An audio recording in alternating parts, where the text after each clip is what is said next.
सच्चिदानंद सिन्हा हे या सभेचे पहिले अध्यक्ष ठरले आणि आपला गरज भासली की आपल्या देशाचं आपलं एक वेगळं संविधान असावं, आपला कारभार करणारा आपलाच माणूस असावा आणि आपण स्वतःहून आपली शिस्त लावली पाहिजे।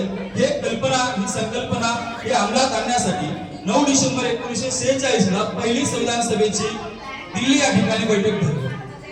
या बैठकीला काही सदस्य तितक्याशा प्रमाणामध्ये उपस्थित नव्हते। पुन्हा यानंतर 11 डिसेंबर 1946 रोजी दिल्ली या ठिकाणी सेंट्रल हॉल याच ठिकाणी डॉक्टर राजेंद्र प्रसाद यांच्या अध्यक्षतेखाली एक पुन्हा सभा भरली। या सभेला 9 महिलांसह 211 सदस्य उपस्थित होते। या 211 सदस्यांसोबत ही मीटिंग पार पडली आणि या मीटिंग मध्ये सर्वानुमते संविधानाची स्थापना करायचं आहे आणि संविधान आपल्या देशाला संविधानाची गरज आहे ही मागणी प्रकर्षाने त्या ठिकाणी मानण्यात आली। त्याच्यानंतर 29 ऑगस्ट 1947 आपला देश केव्हा स्वतंत्र झाला? 15 ऑगस्ट 1947।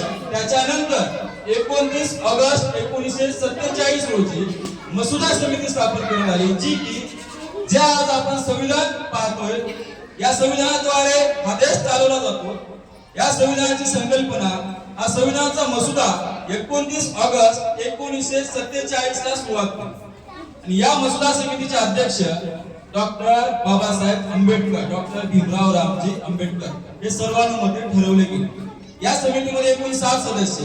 या समितीतील 7 सदस्यांपैकी मुख्य असा ज्याला आपण घटनेचे शिल्पकार म्हणून ओळखतो ते डॉक्टर बाबासाहेब आंबेडकर।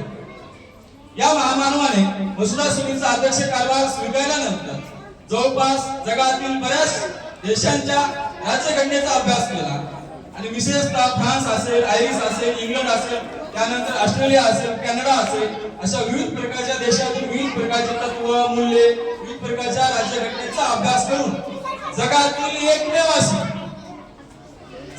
एकमेव अशी सर्वात मोठी लिखित लोकशाही गणराज्याची ही संविधान प्रत आणि हे संविधान आपल्या देशामध्ये लागू करण्यात आले।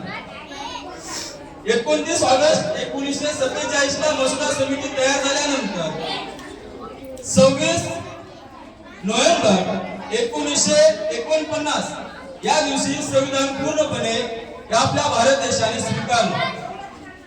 26 नोव्हेंबर 1949 ला भारत देशाने संविधान स्वीकारल्यानंतर या संविधानामध्ये बऱ्याचशा काही गोष्टी समाविष्ट करण्यात आल्या आणि या संविधानाचा परिपूर्णरित्या अभ्यास झाल्यानंतर याची पडताळणी झाल्यानंतर 26 जानेवारी 1950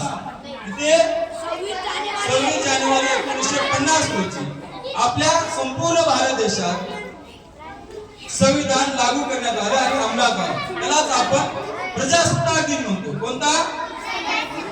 26 जानेवारी 1950 हा दिन आपण प्रजासत्ताक दिन म्हणून यासाठी साजरा करतो की त्या दिवशी आपलं राज्य झालं, लोकशाही खऱ्या स्वरूपात त्या ठिकाणी अस्तित्वात आली आणि लोकशाहीला सुरुवात झाली। 26 नोव्हेंबर व 26 जानेवारी हा दिवस का निवडला तर काँग्रेस, इंडियन काँग्रेस कमिटी, जी पूर्वी काँग्रेस कमिटी होती, महात्मा गांधी असतील, पंडित नेहरू असतील, असे बरेचसे काही